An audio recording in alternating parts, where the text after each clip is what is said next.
Passamos agora ao segundo painel de debate com o tema Banca, como gerir os riscos em tempo de guerra. Para moderar este debate, chamo ao palco Diana Ramos, diretora do Jornal de Negócios. Obrigada, João, e vamos a isso, porque já tivemos aqui uma pequena introdução àquilo que, à forma como o setor está a olhar para o momento que vivemos e olhamos agora com as diferentes instituições do setor financeiro em Portugal para aquilo que são os riscos e como gerir os riscos em tempos de guerra. E para se juntar a mim aqui neste painel, eu pedia, em primeiro lugar, ao Alberto Ramos, ele é Presidente Executivo do Banco Inter Portugal, para se juntar também aqui do meu lado esquerdo. Depois, o Carlos Brandão, administrador do novo banco com o pelouro do risco financeiro, seja bem-vindo. Pedia também ao Licínio Lima, ele é Licínio Pina, aliás, ele é Presidente do Crédito Agrícola, bem-vindo. Ao Miguel Maia, Presidente Executivo do Milênio BCP, e ao Paulo Moita de Macedo, Presidente da Comissão Executiva da Caixa Geral de Depósitos. Sejam bem-vindos e, por favor, sentem-se. É a segunda vez que acontece esta manhã. Estamos, de facto, muito trocados. E a Cristina Casalinho, naturalmente, ela tem neste momento a direção executiva de sustentabilidade do BPI, é também economista e já foi presidente do IGCP, geriu a nossa dívida pública durante um largo período de tempo, com enorme disciplina e sucesso também. Seja bem-vinda. E é a segunda vez, vai ser também um segundo tema para o Coffee Break, como nos esquecemos de convidados. É um painel longo e já disse aqui o Hugo que é indispensável que o setor financeiro acompanhe o caminho que está a ser feito em matéria de sustentabilidade, porque, e ouvimos também Martinho Wolff a dizê-lo, esse caminho será feito por via das empresas, com o apoio das políticas públicas, mas as empresas são essenciais nesse caminho e não há apoio às empresas sem que o setor financeiro seja também um parceiro essencial. O certo é que vivemos um momento, já aconteceu há um ano, mas agora vemos com mais clareza também aquilo que são os efeitos de um contexto económico mais difícil, com uma guerra, com inflação em níveis que não conhecíamos há 2, 3 décadas, juros mais elevados e também o maior risco de incumprimento. Alberto Ramos, comecemos por aqui. Mudou a forma de gerir no sistema financeiro, sabendo que agora há um adicional de risco que tem que ser tido em conta no momento de decisão? Bem, antes de mais, cumprimentar os meus companheiros de painel, a Diana, naturalmente, e quem está hoje aqui presente em Cascais, mas também as pessoas que estão online à distância a assistir a esta conferência. Depois agradecer o convite por parte do Banco Inter e, finalmente, dar os parabéns ao Jornal de Negócios pela fantástica iniciativa, única em Portugal, de facto, com uma dimensão muito grande daquilo que tem a ver com a disseminação e com a partilha de boas práticas do ponto de vista de sustentabilidade. Obrigada. Indo para a sua questão e respondendo, baseado muito naquilo que é a nossa realidade de Banco Inter, eu diria que as prioridades não mudaram. Agora, obviamente que num contexto que é de maior risco, que é de maior incerteza, aquilo que nos cumpre fazer é estarmos mais próximos dos nossos clientes, não é? E perceber, efetivamente, as dinâmicas daquilo que são da sua atuação, daquilo que está a acontecer e dos riscos que estão a enfrentar e, eventualmente, dos apoios que vão necessitar. Portanto, sob esse ponto de vista... Essas dinâmicas já começam a mudar? Como é que sentem? Essas dinâmicas têm vindo a mudar e temos alguns sinais que são relevantes. Enfim, não diria que são definitivos, mas eu diria que alguns sinais são relevantes. Por exemplo, e eu creio que de alguma forma se compreende que assim seja, o tema da incerteza arrasta consigo alguma indecisão do ponto de vista da tomada de decisões, que tenham a ver com investimentos, por exemplo. Não é? Há pouco falávamos aqui no arranque das empresas estarem quase a duas velocidades, alguns investimentos de médio prazo postos em pausa, os investimentos mais relevantes de infraestruturas e de projetos relacionados à transição a acelerarem. Tudo o que tem a ver com transição energética claramente a acelerar, tudo aquilo que tem a ver com decisões mais estruturais de investimento, muitas vezes a serem proteladas do ponto de vista de decisão.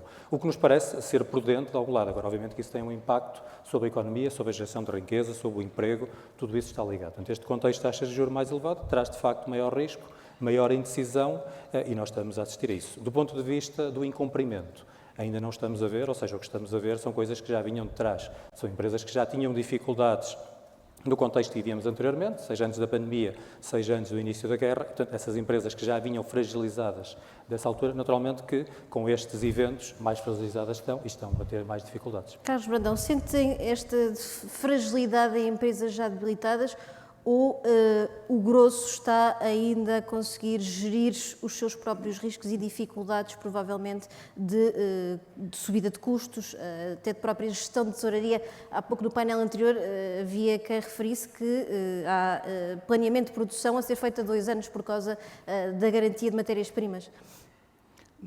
Bom dia a todos. Nós o que notamos é que nós já vivemos o segundo ciclo de disrupção. Ou seja, tivemos o primeiro com o Covid, temos agora o efeito do acréscimo da inflação, dos custos e das próprias taxas de juros, que nos obriga a olhar para nós mesmos, a nossa gestão, de forma muito mais dinâmica do que aquela que existia anteriormente. E temos que olhar para 3 vertentes. Primeiro, porque temos impactos ao nível dos nossos passivos, ou seja, os nossos depósitos, temos que olhar para eles de forma diferente. Há bocado ouvimos aqui na intervenção anterior de que a banca neste momento não tem um problema de liquidez, mas claramente não quer ter um problema de liquidez. É o menor dos problemas da sociedade, nesta altura, mas há que ter cuidado com ele, porque faz parte do nosso coração do funcionamento.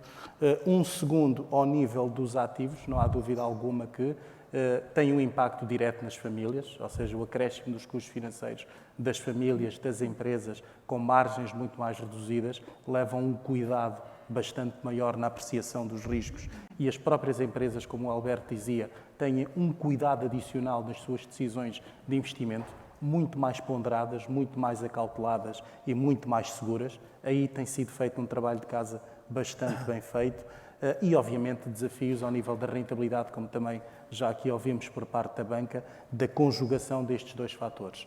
Nós também não estamos a observar qualquer tipo de acréscimo ao nível de delinquência dos nossos clientes, mas, obviamente, estamos preparados para, caso esta conjuntura se mantenha e de forma mais recorrente, seguramente vai impactar de forma diferente as nossas famílias, as nossas empresas e, obviamente, que nós estamos prontos para os poder apoiar nas suas decisões de investimento e até em situações de reestruturação, se for o caso disso. Cristina Pina, como é que o crédito agrícola passou a olhar para o risco neste último ano, sendo que tem uma particularidade, é um banco também muito ligado a um setor, que é o setor agrícola, que tem estado a ter um crescimento exponencial e que é de uma importância crucial também no que toca à sustentabilidade e aos projetos de mudança para uma agricultura mais sustentável? Sim. Antes de mais, agradecer o convite. É quase lidar com 2 realidades diferentes, os riscos e um setor que está em clara expansão. Sim, eu compreendo perfeitamente a pergunta, porque a própria denominação do Grupo Crédito Agrícola, portanto, é ligado muito à agricultura e, de facto, somos e aí nascemos. Mas dizer-lhe o seguinte, cada um dos bancos, e nós sendo um grupo financeiro, portanto, tem o seu apetite ao risco e define os seus apetites ao risco. E nós, desde há muitos anos, que temos definido um apetite relativamente baixo, designadamente também no setor agrícola. Hoje em dia, nós olhamos muito para as questões ligadas à sustentabilidade na agricultura, designadamente na questão relacionada com o consumo de água e o cumprimento de princípios de economia circular ou de cuidados com o ambiente. Nós temos vindo a assistir, falando agora um bocadinho de agricultura também, temos vindo a assistir nos últimos anos a um crescimento acentuado das temperaturas a nível do nosso clima. E com isso tem trazido uma nova forma de fazer agricultura e refiro-me, por exemplo, à agricultura de plantação. O que acontece é que é impensável atualmente fazer uma plantação de uma vinha que não tenha regas. Não era assim, aqui há 20, 30 anos não era assim. Portanto, há de facto uma alteração climática que nos está a provocar uma nova forma de fazer agricultura e umas exigências novas, designadamente a água. E isso torna certamente mais apetecível o risco nesse setor. Também. Mudou o vosso apetite? Nós mudamos, eu não digo que mudamos, mas melhoramos o nosso perfil de risco nessa área e, portanto, para falar da questão do ambiente, portanto, nós olhamos muito para as questões relacionadas com a sustentabilidade e preocupados com essa questão, nós desenvolvemos no nosso enfim, logo à entrada, na admissão de crédito, nós temos um questionário que lançamos aos clientes que têm que preencher e classificamos-los de risco baixo ou alto ou médio, e com isso também atribuímos o preço do crédito que fazemos ao cliente. Nós já estamos a fazer isso e os resultados têm sido bastante positivos, o que nos leva também a excluir alguns clientes que sejam na cor castanha e que não sejam verdes. E de uma forma geral, a vossa avaliação de risco mudou na globalidade por causa dos desafios económicos que enfrentamos? Mudou um bocadinho, alterou-se bastante em termos da apreciação do que é uma empresa que adota os princípios da ESG ou não. Depois, já agora aproveitar relativamente às questões relacionadas com a guerra e com a situação atual, nós temos verificado que, de facto, quando houve o despoltar desta guerra, as questões energéticas foi um tema muito forte para a economia em geral e para a sociedade. Felizmente que houve decisões também a nível político no sentido de mitigar os riscos e neste momento, face ao crescimento da inflação, face ao crescimento das taxas de juros e as medidas que têm sido tomadas, não se perspectiva maior sinistralidade de crédito do que aquela que já era tradicional. Portanto, não é impactante. Miguel Maia também já o disse, até porque nas apresentações de resultados dos bancos isso foi tema recorrente, que ainda não é visível uma sinistralidade acrescida de empresas por causa do contexto económico que vivemos. Mas como é que se gera risco numa altura em que temos um apetite por projetos que, de facto, vão consumir recursos e que são essenciais ligados à transição e, depois, alguns fatores de tensão noutro tipo de empresas que adiam algum tipo de investimento e que sentem agora maiores dificuldades? Diana, são muitos temas. Em primeiro lugar, boa tarde a todos, obrigado pelo convite. Aproveito também para felicitar os negócios, não só pela iniciativa, mas pelo cuidado que têm na linha editorial de não se ficarem pela espuma dos dias e procurarem contribuir para que haja um esclarecimento cabal dos temas. Acho que isso é muito importante e defende bastante a economia e o país, essa preocupação com a substância das coisas. Eu tenho dito nas apresentações de resultados que a evolução, apesar de tudo, do ponto de vista da floresta, do impacto global, ainda é reduzida, mas também disse logo no início que antecipava que esta crise, resultado da guerra da Ucrânia, da invasão da Ucrânia pela Rússia, seria mais complexa do que aquilo que foi a pandemia. Na pandemia viu sempre em mim algum otimismo, porque era uma falha de mercado temporária e, portanto, se preservássemos a capacidade produtiva, teríamos capacidade de reagir. Esta era uma crise bastante mais profunda. Neste momento, continuo preocupado com a situação. Eu não tenho uma visão tão otimista como aquela que foi aqui expressa pelos meus colegas. Eu acho que já se notam, sobretudo ao nível das famílias, algumas situações difíceis, bastante difíceis, diria, felizmente não generalizadas. Ou seja, se nós ficarmos pelos grandes números, eu respondo com confiança que não há motivo de preocupação. Se nós deixarmos os grandes números e começarmos a ver um conjunto significativo de famílias e de empresas que não impactam esse número global, aí a perspectiva já é diferente e, de facto, temos famílias em dificuldades e temos empresas em dificuldades. Martin Wolf dizia no arranque desta conferência que o período de guerra vai ser provavelmente muito mais longo do que aquilo que antecipávamos. Isso vai criar maior pressão sobre os juros e maior pressão também sobre estas dificuldades que vê sobre as famílias? Eu, relativamente ao período de guerra, a minha opinião vale muito pouco, porque não tenho, quer dizer, vale tanto como qualquer outra pessoa, não tenho informação nenhuma. Mas foi essencial para o contexto económico que estamos a viver. O que digo é, relativamente ao futuro, nós estamos a viver, e não é só da guerra, cada vez mais há mais informação e parece que vivemos de uma forma mais rápida. Portanto, tudo tem um impacto mais rápido nas nossas vidas e requer das instituições, das empresas, dos bancos, das famílias, enorme capacidade de adaptação. Isto é a nova normalidade, quer dizer, quanto mais informação, com enorme acesso à informação, temos cada vez pessoas mais bem informadas, felizmente, e, portanto, a capacidade de reação é enorme.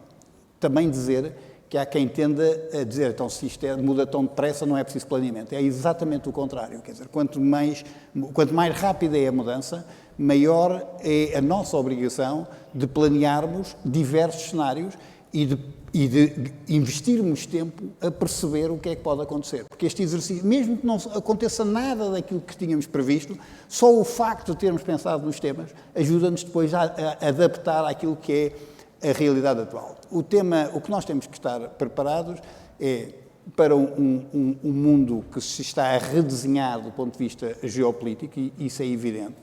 Não cair no erro crasso de pensar que isto é o fim da globalização. Não tem nada a ver com o fim da globalização. Isto vai permitir corrigir erros prévios do processo anterior de globalização e despolutou todo um novo processo de globalização, nomeadamente a globalização do talento. Quer dizer, uma reorganização. Mas que tem um impacto enorme na forma das empresas operarem e da forma de nós operarmos. E nós temos que perceber que esta volatilidade, esta ambiguidade é parte central dos cenários que temos que projetar. E, portanto, estar próximo dos clientes, perceber que há, mesmo nestes contextos, bons projetos para serem apoiados e estarmos com os empresários que querem avançar e, portanto, com riscos bem medidos que querem avançar com esses projetos. É isso que o BCP tenta fazer, quer dizer, é uma enorme proximidade aos clientes, estar com eles na identificação dos riscos, saber dizer que não. E isso é uma coisa que é muito importante. Nós temos que aconselhar os clientes. E aconselhar os clientes não é dizer estamos de acordo, é explicarmos quais é que são as nossas dúvidas, contribuirmos para a reflexão que eles estão a fazer e depois, se estivermos ambos confortáveis, porque há uma parte que são os capitais próprios que são do cliente e há outra parte que são os capitais alheios que são do banco, então vamos avançar e vamos concretizar esse investimento, cientes dos riscos e desta incerteza em que todos operamos. Cristina Casalinho tem uma enorme experiência de análise de mercados e de acompanhamento dos riscos também para a tomada de decisões. O que lhe pergunto é se vê nesta subida dos juros que aconteceu, não pela subida em si, mas pela rapidez com que aconteceu, com que se processou, se acha que pode pôr em risco a sustentabilidade de algumas empresas.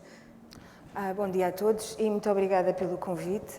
Em relação à questão da Diana, o aspecto que devemos enfatizar não é o absoluto do aumento, mas a rapidez com que ele aconteceu, porque normalmente estes tipos de acréscimos acontece de uma forma muito mais suave. Recorda-se de algum período, uma subida, uma descida tão a pique, tão rápida? Acho que é uma situação, pelos dados que tenho, é uma situação inédita.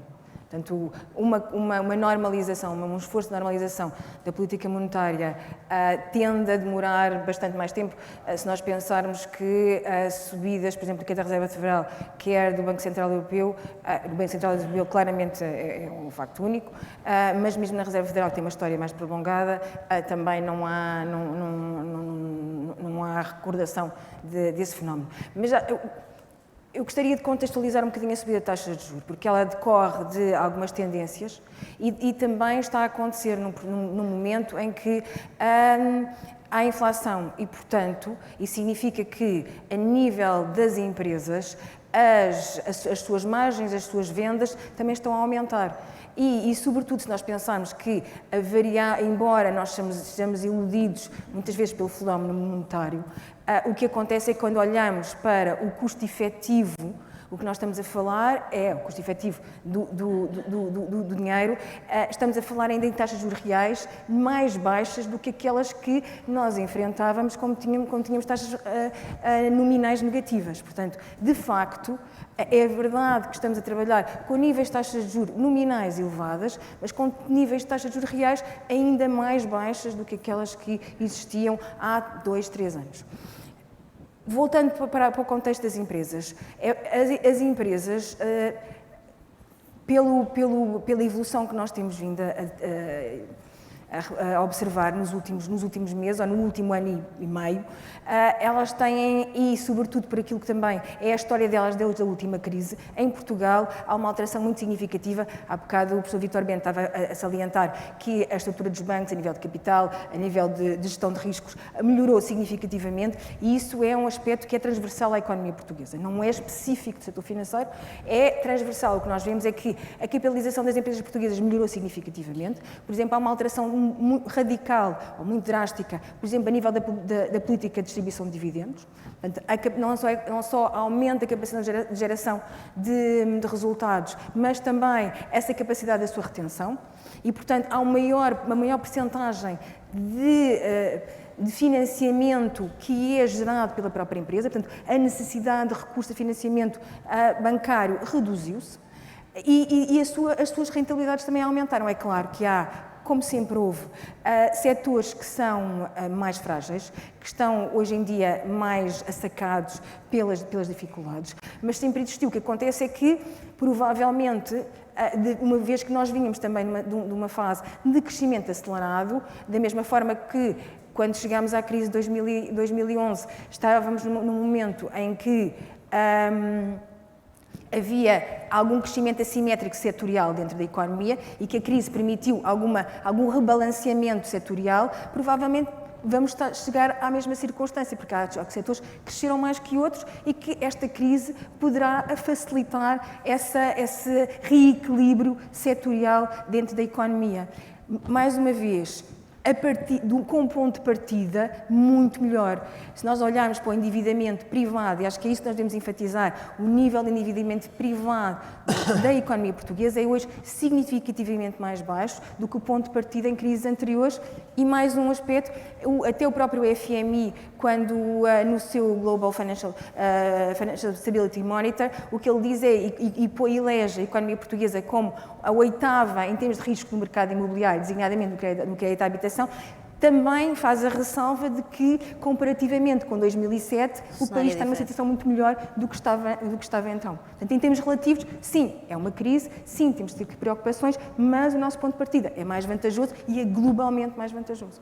Paulo Macedo, também vê este crescimento assimétrico entre as empresas com que a Caixa trabalha?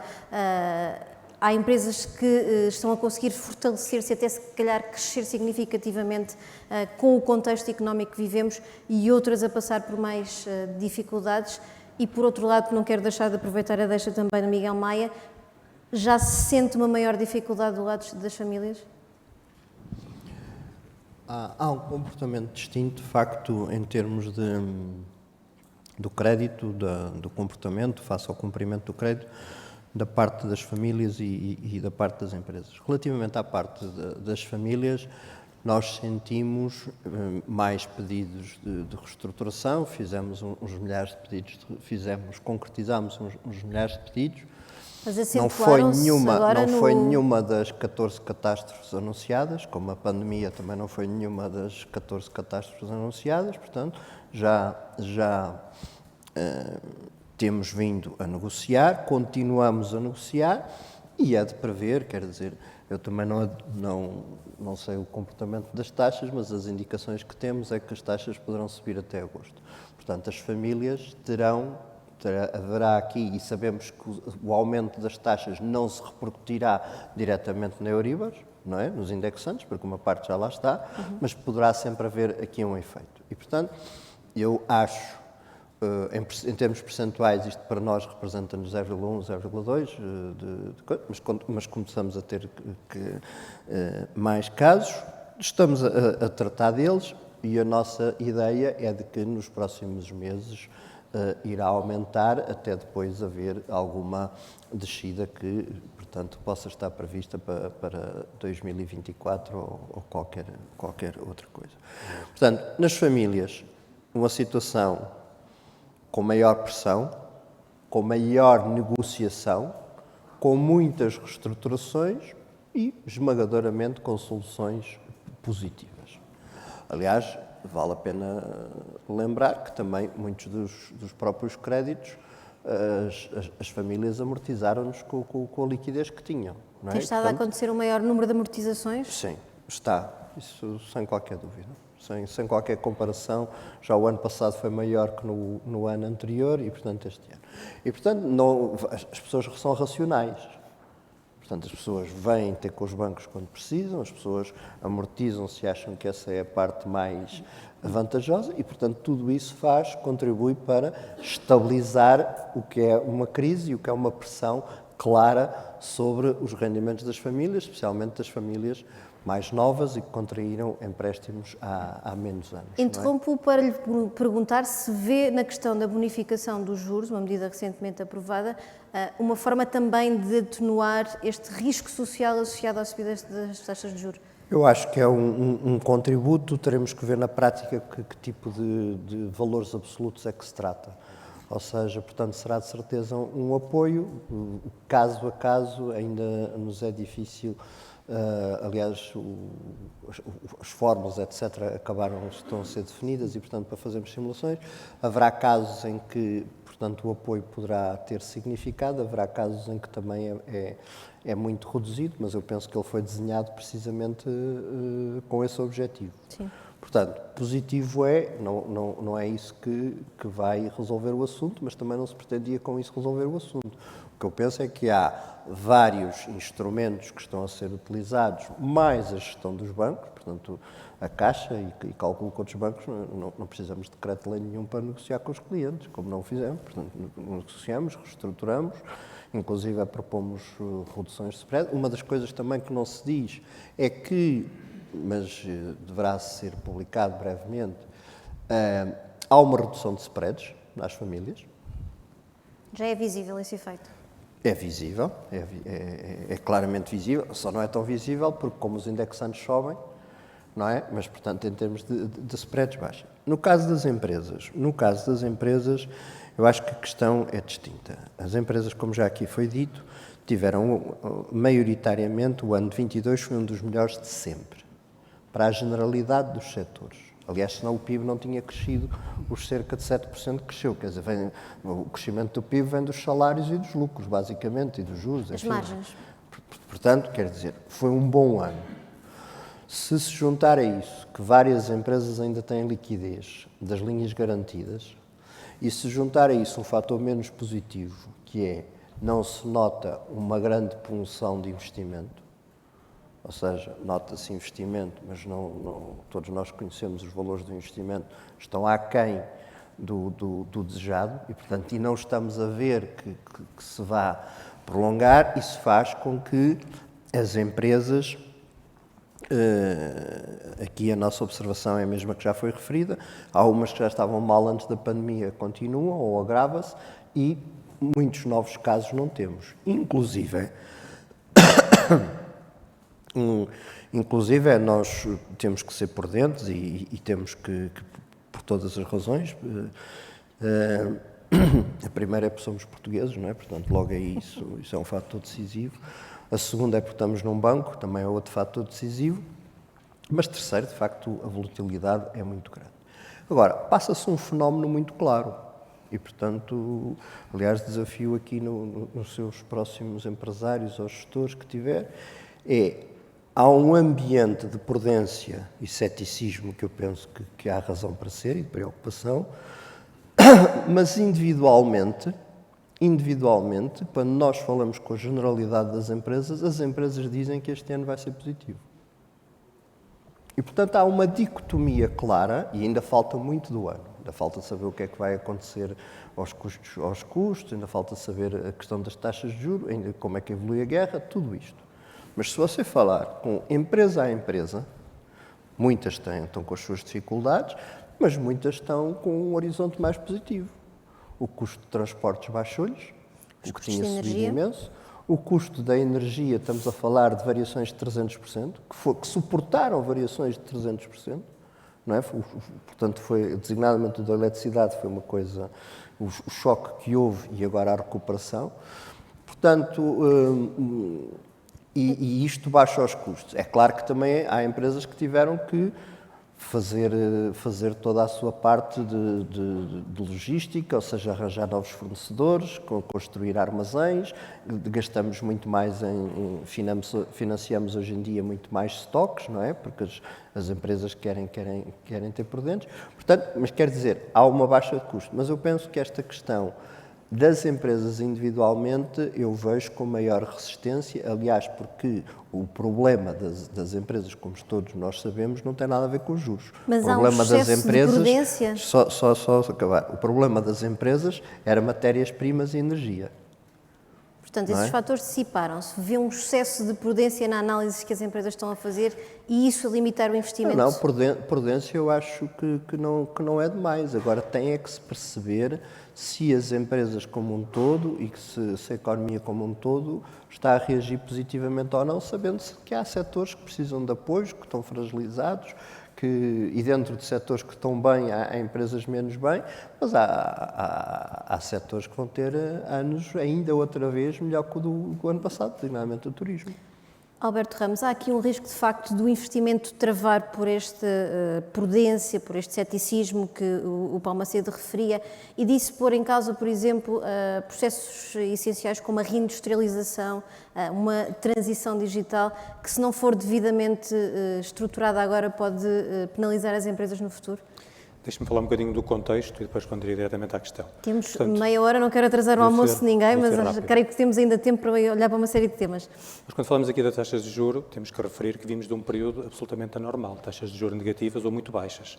E aquilo que estamos a caminho, portanto a trajetória que estamos a fazer é um período de transição para um cenário que nos parece bastante mais virtuoso, ou seja, as taxas de juro na ordem dos 3%, a inflação na ordem dos 2%. Agora, este caminho que estamos a fazer é um caminho difícil e que quanto mais tempo durar a fazer, quanto mais tempo durar esta fase transitória, naturalmente mais dificuldades existem e elas vão ao longo do tempo provocando, efetivamente, efeitos adversos e negativos que queremos evitar. Portanto, respondendo à sua questão, naturalmente que quanto mais tempo demora a que consigamos combater a inflação, quanto mais tempo demora a que essa batalha seja vencida, mais dificuldades vão existir.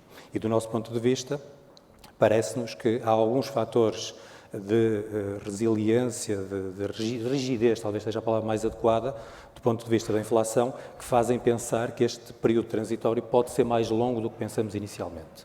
E assim acontecendo, as dúvidas vão continuar a existir, a incerteza vai continuar a existir e a retração do ponto de vista de investimento vai se traduzir efetivamente em impactos negativos, quer do ponto de vista do crescimento da economia como um todo, quer do ponto de vista do emprego e da saúde financeira das empresas. Agora, este cenário que eu estava a traçar, que é um cenário extremo, não é aquele que nós acreditamos que vai acontecer, ou seja, acreditamos que as taxas de juros ainda têm aqui uma perspectiva de subida, que se materializará durante os próximos meses, 2, 3 meses, e depois teremos então uma lenta descida, não tão rápida como gostaríamos, da taxa de inflação. E, portanto, esses impactos negativos que eu mencionava anteriormente relativamente às empresas e que também são extensíveis às famílias, acontece exatamente a mesma coisa do lado das famílias, não do ponto de vista de decisões de investimento, mas do ponto de vista da sua capacidade de continuar a solver as suas dívidas, a reduzir as suas dívidas, portanto, também aí pode acontecer exatamente esse aumento de dificuldades. E qual é que vê o maior risco económico no atual contexto para a produção nacional, para a atividade produtiva nacional? Sendo coerente com aquilo que eu disse antes e não sendo um fator específico de Portugal, o tema do controle da inflação é absolutamente crítico para aquilo que vai ser a marcha da economia nos próximos anos. Muito bem.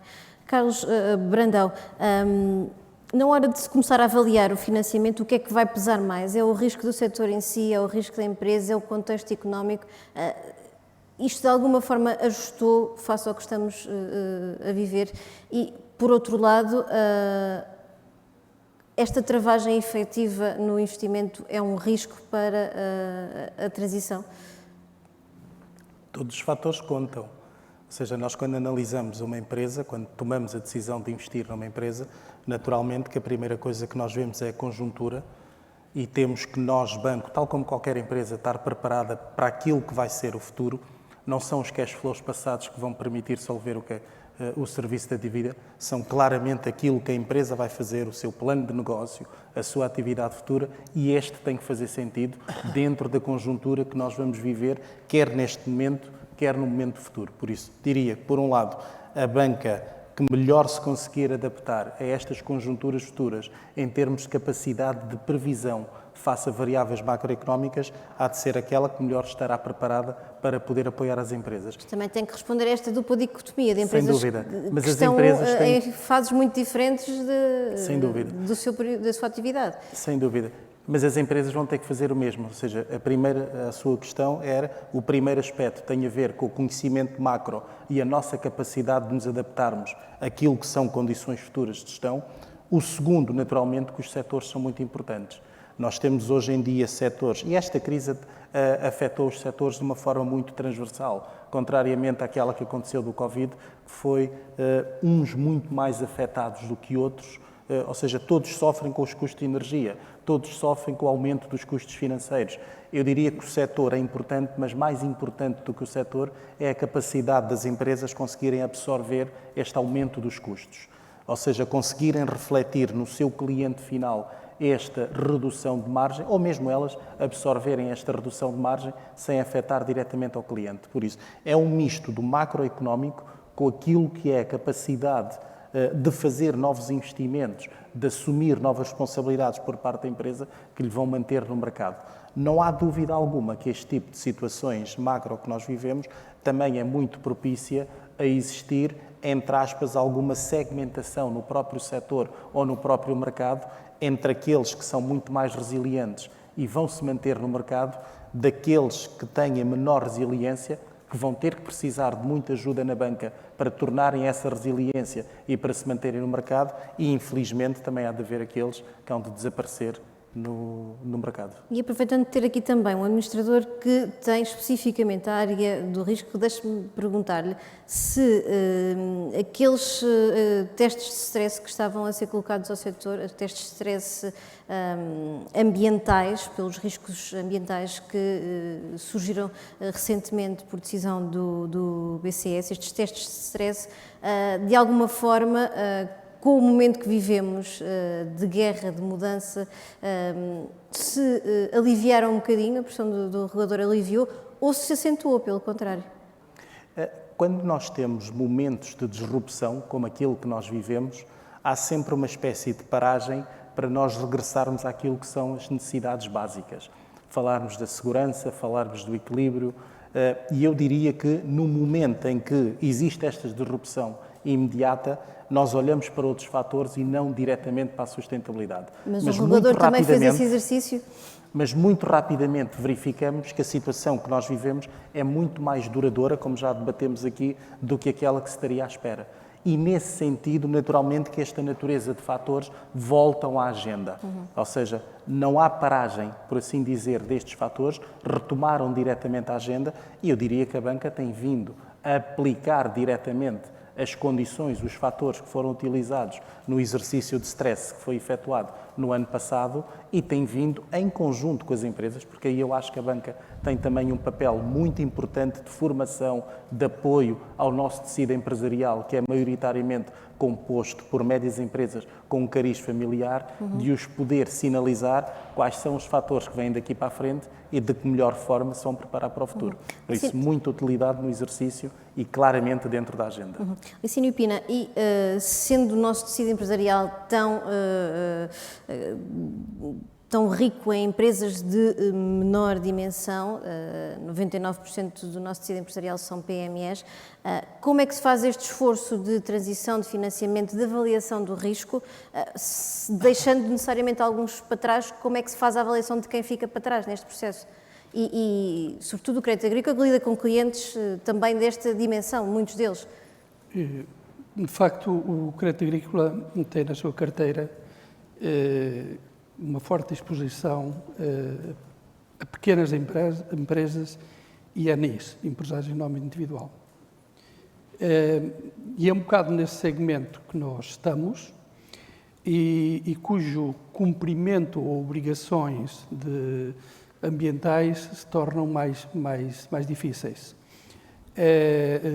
de cumprir. Nas grandes empresas, essa questão já está mais incorporada e, portanto, a análise dessas mesmas empresas é facilitada pelos relatórios de sustentabilidade que as mesmas emitem. Mas há pouco diz que têm que deixar alguns para trás, que têm que dizer não de vez em quando. Sim, e nós quando dizemos não é mais rápido. Nós temos que dizer não, mais rápido dizer sim quando estivermos de acordo. E, portanto, chegamos sempre a um entendimento relativamente ao acreditar, não acreditar no projeto de investimento que nos for apresentado, desde que ele próprio acredite e invista também nele. Nós temos uns critérios de princípios dos quais não abdicamos para decidir crédito. E esses critérios de princípio incorporam, inclusivamente, também o comprometimento do empresário ou da empresa que está a fazer o investimento. E tem sentido um maior esforço por parte dos pequenos e médios empresários em fazer este esforço de mudança, Sim. de transição, de reindustrialização? Sim, também é uma questão de educação. Estes temas da sustentabilidade, que já existem há muitos anos, nós já olhávamos para eles há muitos anos, mas agora estão a ser vistos com mais cuidado. E quem estiver no mercado e não tiver atenção aos princípios da sustentabilidade, passado pouco tempo sai do mercado porque, por isso simplesmente, não consegue suportar a pressão do mercado. E, portanto, são necessidades que a própria empresa tem para se financiar, caso contrário não terá financiamento, e não financiando, portanto, cessa a atividade. Miguel Maia, há pouco o Vítor Bento dizia e sublinhava que a estabilidade da banca é hoje talvez o menor dos problemas com que a sociedade portuguesa tem que se preocupar. É certo que estamos aqui no canto da Europa, mas tem crescido o nervosismo em torno do setor financeiro. Há alguma justificação para este maior nervosismo? Porque também é ele que deixa mais ansiosos os empresários que, no momento de decidir, acabam por se retrair. Está o setor financeiro preparado para enfrentar estes desafios ou este nervosismo de alguma forma antecipa algo maior que possa aí vir e colocar em causa tantos e tantos investimentos? Deixe-me começar por dizer que é bom que a sociedade esteja sempre preocupada com a saúde da banca. Portanto, acho que é um bom princípio por diversas razões, porque é o sonho da economia, é preciso contar com a banca nos momentos difíceis, e porque não pode abrandar a falta de escrutínio. E, portanto, é bom que a banca sinta a enorme pressão que tem para estar alinhada com aquilo que são os valores da sociedade. Quando isso se desagrega e passamos a falar da economia real e do setor financeiro, alguma coisa vai mal. Portanto, acho que é ótimo que permaneça essa grande preocupação. Agora, daí a dizer como é que a banca está hoje e como é que a banca estava no passado, acho que também é uma discussão um bocadinho estéril, porque os números falam por si. Quer dizer, hoje temos, felizmente, uma banca muito bem capitalizada, bem preparada, bem escrutinada. E neste papel, neste processo, há um tema que é particularmente importante de destacar, que é o facto de a Europa ter encarado, de facto, o tema da supervisão bancária como um tema europeu de grande preocupação e, portanto, os progressos que foram feitos ao nível da exigência com as instituições financeiras não têm nada a ver com o período pré-2014 e é muito bom para a sociedade, é muito bom para os gestores bancários, porque sentimos no dia-a-dia a importância de que estamos bem regulados, para não haver nem tentação, quer dizer, para sabermos muito bem as regras pelas quais nos temos que orientar e que temos que observar. Dito isto, não quer dizer que possa haver aqui um excesso ou não haver um excesso ali. Aquilo que se passou recentemente teve um foco muito marcado. Vou tirar o tema da Suíça, ou posso abordar o tema da Suíça? Não foi só na Suíça, tivemos também o abanão dos Estados Unidos. O tema dos Estados Unidos volta à questão. Quer dizer, na minha opinião, o principal tema dos Estados Unidos é porque se criaram ali dois níveis, os grandes bancos e os outros. Isso é, para mim, um erro crasso. Aliás, eu fico sempre preocupado de ver os grandes bancos supervisionados de uma forma muito exigente. Os outros bancos que estão aqui num limbo com regras diferentes relativamente até à forma como têm classificar os instrumentos do mercado. E depois até um setor que não se fala e que eu acho que tem um perigo enorme, que é tudo o que não está regulado e que contamina. As pessoas acham que isto é um mundo à parte, não é nada, estamos todos interdependentes uns dos outros e, portanto, tudo isto tem vasos comunicantes e acabam por comunicar. Na Europa, essa situação é completamente diferente. Quer dizer, a Europa não voltou atrás naquilo que foram os avanços que se fez em matéria de regulação e eu veria com muito bons olhos que cada vez houvesse mais bancos regulados pelo Banco Central Europeu, portanto, menos instituições com regulação doméstica, que todos nós, debaixo do mesmo tier, e um enorme cuidado na atribuição e gestão das licenças bancárias, porque, de facto, o risco da banca passa rapidamente para a sociedade. E esta ideia que se pode separar o risco da banca do risco do Estado, etc., eu acho que é muito engraçado na teoria, mas infelizmente na teoria a teoria é igual à prática, na prática não é. Mas sendo certo que houve de facto um reforço da supervisão e que não houve sequer um alívio daquilo que foram as regras que têm vindo a ser implementadas desde 2008, também é certo que há agora, é recente, é certo, uma proposta de mudança naquilo que é a garantia sobre os depósitos. Isto pode de alguma forma fazer soar uma campainha maior de receio? A mudança não é estrutural, são pequenos ajustes, mas isto pode gerar dúvidas? Não, deixa andar ao contrário, é assim, quanto mais se nota essa preocupação é porque as pessoas querem ter ainda uma infraestrutura mais robusta e, portanto, é muito positivo que haja, da parte da Comissão, uma preocupação em fortalecer a estrutura. Depois há um tema que é um bocadinho lateral e que a mim me preocupa, que é pensar que o consumidor final sabe avaliar o risco de um banco. Isto é um bocadinho ficção, quer dizer, eu quando vou a um hospital, se tive um acidente, não estou preocupado, eu tenho a certeza que tenho os reguladores que certificam que aquele hospital e que aqueles médicos sabem operar e que têm condições para operar. Não vou dizer este não, porque este tem uma notação. Portanto, temos que evoluir para um modelo em que, da parte do regulador e do supervisor, haja uma verdadeira certificação das entidades que podem estar no mercado. E não há, mas isso pode levar a problemas de concorrência. Isso podia levar a problemas de concorrência se nós continuássemos a olhar para o mercado bancário como um mercado de paróquia português. Quer dizer, isso não existe. Quer dizer, os meus concorrentes são estas pessoas que estão sentadas nesta mesa, mas são todos os outros bancos que estão na União Bancária. E, portanto, concorrem, entram diretamente, oferecem taxas aos meus clientes, aos maiores, aos mais pequenos, crédito de habitação, crédito ao consumo, cartões de crédito. Portanto, essa preocupação não existe. O que tem que haver uma preocupação muito grande é um rigor enorme sobre a supervisão dos bancos, e eu acho que esse rigor enorme da supervisão dos bancos, na Europa hoje, existe e é francamente positivo, quer para a banca, quer para os consumidores. O tema da Suíça é diferente, quer dizer, o tema da Suíça, eu não vou entrar em considerações específicas, mas dou-lhe o exemplo do caso do BCP. Nós em determinado momento, no Banco Comercial Português, estávamos defrontados com uma situação que era, nós tínhamos um banco na Suíça e o regulador europeu tinha um nível de exigência sobre a informação de cliente que não era compatível com aquilo que o regulador suíço me permitia dar ao regulador europeu. E a nossa Na verdade era ao contrário, tinha um nível inferior àquilo que tinha... Não vou dizer que era inferior, não permitia que houvesse um conhecimento que pudesse ser transversal e que o risco do BCP pudesse ser avaliado e percepcionado em toda a sua profundidade. E a nossa decisão, apesar de ser uma das operações mais rentáveis do banco, foi, não vamos conseguir, neste contexto, neste novo mundo, não é possível, e portanto é possível vender e estar concentrado até para dar uma enorme transparência sobre aquilo que são as contas do BCP, como atualmente temos, com uma enorme confiança e o progresso que é feito pelo banco tem sido profundamente reconhecido até ao nível do rating.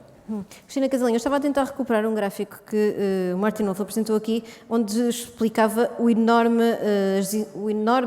investimento, as necessidades de investimento que vão existir entre 2026 e 2030 para que de facto se possa conseguir fazer uma transição mais rápida que tenha efeitos também naquilo que são os objetivos de um crescimento económico mais sustentável. É certo que o cenário de uma crise bancária não parece para já muito realista, ainda que alguns sinais possam colocar algumas dúvidas também, mas como é que ficaria o investimento que é necessário e o esforço de investimento que vai ser necessário nos próximos anos se de repente o setor financeiro, e falo a nível mundial porque tivemos problemas nos Estados Unidos e tivemos aqui um pequeno abanão na Europa, se ressentisse com uma crise de confiança na banca que obrigasse a travar a fundo este investimento? São muitos X's. Sim, são muitos X's. Antes de responder concretamente à sua pergunta,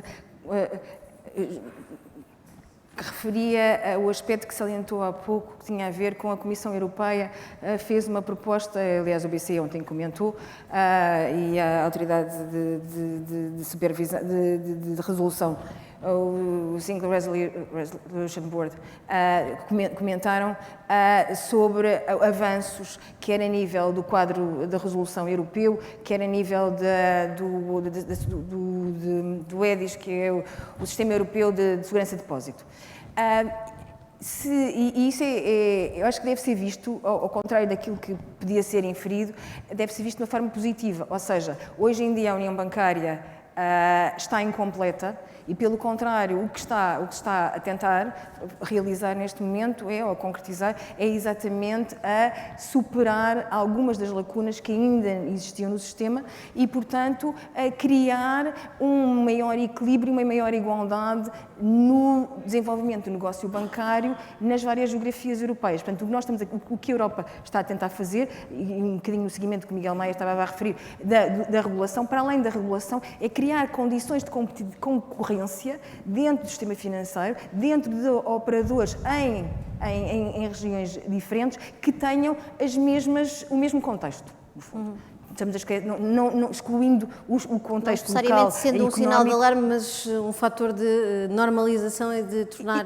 Exatamente. Portanto, deve ser visto como uma forma equilíbrio. positiva de normalização, de conclusão de um caminho que tinha vindo a ser percorrido e, portanto, nesse aspecto é muito positivo, até pelas implicações políticas ou pelo sinal político que dá, que é um sinal forte de reforço do próprio projeto europeu, que de alguma forma tinha sido sempre foi um bocadinho inquinado com a forma como se suporta o sistema financeiro. Em relação ao investimento e à necessidade de disponibilizar investimento designadamente para as questões da sustentabilidade, eu tenho uma visão um bocadinho, se calhar ingênua, de que a crise, ou melhor dizendo, a aumento da inflação, a guerra e todos os fenómenos que vínhamos assistindo e que precedeu a guerra, designadamente alguma relocalização, o que tem vindo a fazer, sobretudo para o setor financeiro, é impeli-lo a andar mais depressa. E a impeli-lo a andar mais depressa, e, por exemplo, eu vejo isso no Banco BPI, em que há uma aceleração de investimentos que estavam mais ou menos previstos, por exemplo, quer a nível da digitalização, quer a nível do favorecimento da transição quer digital, quer de sustentabilidade. Portanto, eu não vejo uma crise como uma dificuldade. Acho que os bons projetos, como aqui também já foi salientado, os bons projetos, em qualquer ocasião, foram sempre validados e conseguiram encontrar os fundos que requeriam, às vezes em melhores ou piores condições. Outra coisa que nós também temos que viver é o setor financeiro não é exclusivamente o setor bancário. É claro que em Portugal, que é onde nós vivemos, ainda é predominantemente o setor bancário. Mas como a GeoParity há bocadinho evidenciou, cada vez a história será menos. E, portanto, cada vez mais haverá plataformas de investimento, cada vez haverá mais crowdfunding, as possibilidades de canalizar fundos, de intermediar fundos. Esse é que é o grande desafio dos bancos no futuro, vai haver uma alteração da forma como os fundos são intermediados entre os aforradores e os seus destinatários. E os bancos têm que se preparar para isso. E não é só os bancos, mas toda a cadeia de valor vai ter que fazer esse trabalho. E o que os bancos têm que fazer, e todos os outros, é disponibilizar, canalizar os meios para que essa transição seja feita. Porque quanto mais atrasados nós formos nessa transição, mais difícil a economia portuguesa será capaz de responder aos grandes desafios. Porque uma coisa que a economia portuguesa evoluiu no passado, nos últimos 15 anos, ela tornou-se uma economia muito mais aberta. E os setores mais viáveis ou mais interessantes são setores hoje muito mais dispostos à concorrência. E o que nós vemos é que as grandes empresas, eu vejo, por exemplo, isso no caso do Banco BPI, o que nós vemos é que os grandes projetos conseguem ter interesse, despertar interesse, e o interesse não é só um interesse de intermediários locais, é um interesse muito mais transversal. Portanto, não estaria assim tão... Acho que às vezes nós preocupamos um bocadinho só a olhar para o nosso pátio, não é? E o desafio, neste caso, eu acho que está para além do pátio. E temos que pensar em como é que vamos enfrentar esse desafio. E aqui, quer a digitalização, quer a transição climática ou digital, a sustentabilidade, claro que são aspectos que temos que ter em conta. Palma C, dissipados que está aqui, aparentemente, eventuais riscos de uma crise bancária, parece-lhe de facto que há mais oportunidades de financiamento das empresas, até pelo maior apetite de investimentos de alguns fundos da banca de investimento em si, a nível europeu? Parece-lhe que esse até pode ser um benefício para projetos que, de larga escala que estão a ser desenhados? Bom, pegando ainda no que estava a dizer há bocado e relacionado com esta questão, por exemplo, a Caixa, face a esta crise, não alterou nenhum dos seus parâmetros de concessão de crédito. Nada. Porque já eram adequados certamente àquilo que era o contexto. Ou seja, não vemos, quer dizer, que pode haver de uma crise, basicamente a parte setorial. Por exemplo, na crise da pandemia, o setor mais afetado foi do turismo, foi dos setores mais suportados pela banca. Senão hoje não existiam, não é? Uma parte deles. E, portanto, quer dizer, mesmo essa parte da análise setorial vale o que vale, porque em todos os setores também há empresas boas. Portanto, uma primeira questão para dizer é que nós não alterámos estamos a alterar, sim, porque a concorrência na banca voltou a aumentar significativamente, porque se perguntar aqui a algum destes colegas de painel, eu não vejo ninguém que não queira crescer. Não quero E dar depois crédito uns nesta partem fase. de uma base muito baixa, portanto podem fazer tudo o que querem nos preços, os outros partem de uma base incumbente, portanto têm o tratamento dos incumbentes, os outros querem ter a meio da tabela, portanto todos querem crescer. E portanto há uma guerra sobre volumes, portanto a questão de não querer fazer crédito minimamente não se coloca. E portanto esta é a minha apreciação todos os dias. O que se coloca é lutar pelas operações, se vão para aqui, se vão para ali, como é que se faz esta, etc. E essa é a realidade de agora e até é um pouco mais acirrada, diria eu, do que durante também os anos 2020 e 2021, onde os clientes foram muito servidos por linhas garantidas e, portanto, não tinham outro tipo de solicitações. Portanto, tendo acabado essa parte, e, portanto, não havendo ainda o apetite de crédito que deveria haver, pelas razões que já falámos, designadamente haver uma liquidez, ao contrário, não vejo alterações nos parâmetros de concessão de crédito, vejo na agressividade, no preço e no tempo de resposta, ou seja, a tal aceleração. É preciso responder mais depressa aos clientes e é preciso ir mais ao encontro deles e não ter qualquer atitude, mas estática ou passiva de ser incumbente, no nosso caso, e estarmos à espera que toda a gente roube cota ao incumbente, não é? Que é o que temos visto acontecer noutros setores. Mas vê setores mais privilegiados nesta vontade de financiar a economia, vê setores a serem mais privilegiados? Nós somos privilegiados apenas, não me considero privilegiado, apenas toda a gente sabe que temos um capital muitíssimo sólido, temos uma liquidez também que é maior, portanto, temos tanta ou mais vontade que aplicar este dinheiro. E quando olha para as temos a maior base de possibilidades clientes, portanto, de crescer no mercado de crédito, vê que setores com mais probabilidade de serem bons clientes? Por exemplo, esta parte da transição energética que a sua questão revelava e de qual era o número ou não, para mim, como já são trilhões, portanto, essa parte já me passa. Agora, o que eu sei é que até agora onde se está a investir é na redução da pegada carbónica. Ninguém está a investir na neutralidade no zero, que é preciso fazer todo o conjunto de investimentos para compensar a pegada carbónica que há de sempre existir. E a resposta não pode ser só comprar certificados, não é? Portanto, toda essa parte de investimentos está totalmente por fazer.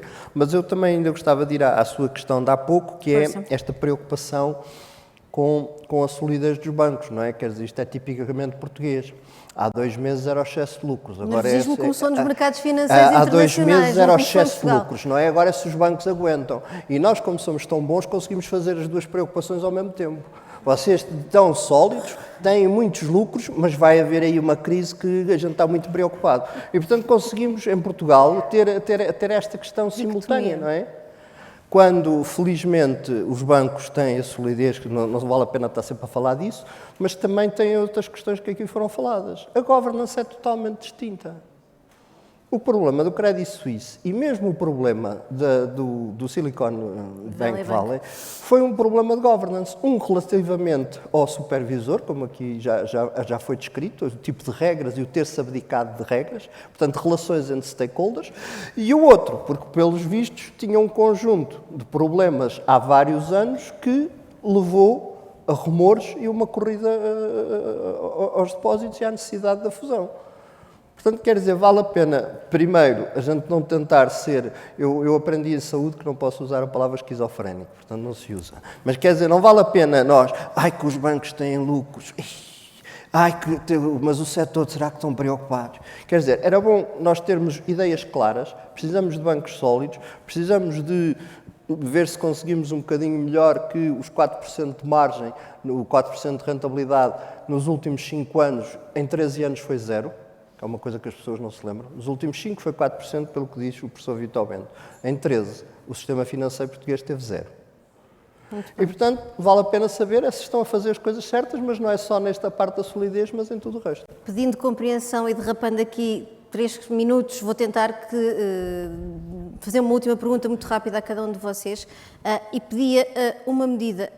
Até porque eu abri esta conferência sublinhando que provavelmente o S vai ser uma componente também ele essencial na sigla ESG, vemo agora. Uma medida que as vossas instituições estejam a tomar, e pedia mesmo para sermos muito breves, dirigida mais à componente social das vossas empresas, seja a nível externo, seja a nível interno, Alberto. Muito rapidamente, criação de emprego. O Banco Inter está a crescer em Portugal, portanto, chegamos há 7 anos, estamos a crescer todos os dias somos um banco maior, necessitamos de mais pessoas, estamos a crescer, estamos a recrutar novos talentos e a desenvolver talentos dentro do banco. Muito bem. Carlos Brandão.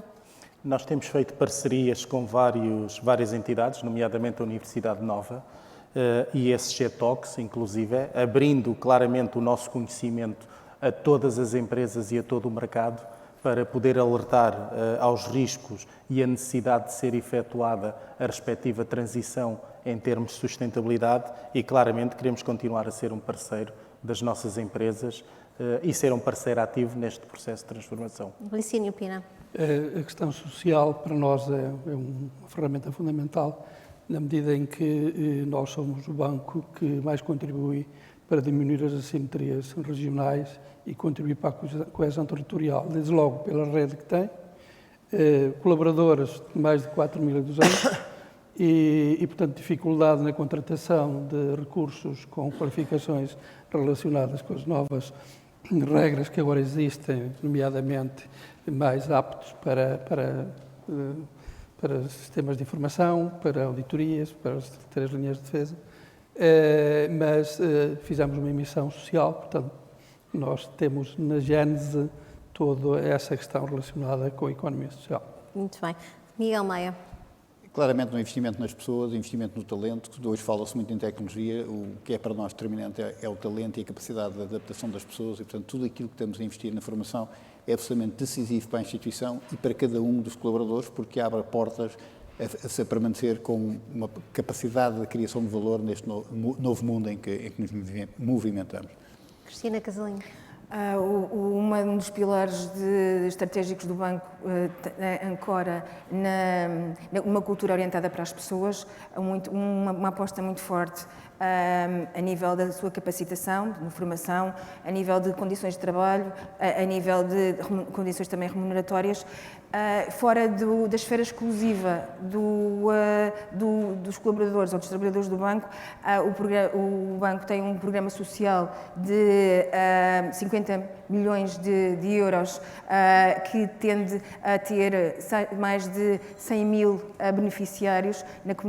Portanto, é uma forma do banco também contribuir para o progresso sustentável e a melhoria da qualidade de vida de toda a população. É uma devolução à sociedade daquilo que é os resultados da sua atividade económica. Muito bem. Fechamos com a Caixa, Paulo Macedo. A Caixa tem 2 pilares estruturais, portanto, o apoio às universidades, onde investimos mais de 7 milhões de euros todos os anos, e a parte da cultura ligada à cultura gesto, e depois temos programas sociais como outras entidades. Mas estes 2 pilares mantêm-se. Na parte das pessoas, nós focamos-nos em 2 coisas.